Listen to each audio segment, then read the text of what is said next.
aquestes 7 històries, 7 vaixells, són 7 àmbits que al mateix moment, cada àmbit d'aquests no depèn de l'altre, sinó que per si sols explica una història. Per què 7 vaixells, 7 històries? En definitiva, el 7 no deixa de ser un número una mica màgic, no? Meravellós, en el qual hi ha dites d'aquelles, no? De la travessa pels 7 mars.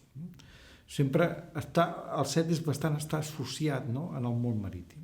I el que sí que volíem abordar era tota aquella relació de l'home amb el mar. Són 7 històries que són el lleure, la platja, la navegació, la nàutica, la mercaderia, que és el port, com es transporten les coses, com es transportava o com es transporta actualment tota la mercaderia en vaixells, tot el món fantàstic de la descoberta, del món desconegut. Un altre món també és tot el tema de la construcció naval. Un altre aspecte és tot el món aquest del conflicte, però lligat amb tot el món de la picaresca, la pirateria, el corsarisme, a l'àmbit dels transatlàntics, no creuers, sinó transatlàntics, dels grans viatges.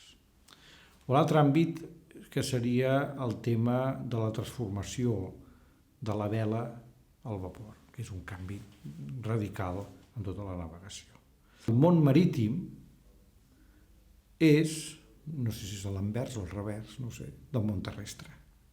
És a dir, tot allò que passa a terra passa a mar. Un vaixell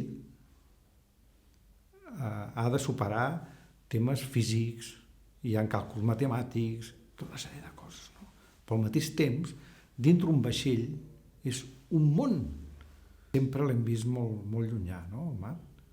El mar, a primer terme, és aigua, sorra i 4 barquetes que van allò amb vela, no? Però tot allò que passa, no? Darrere allò que veus, és increïble, no?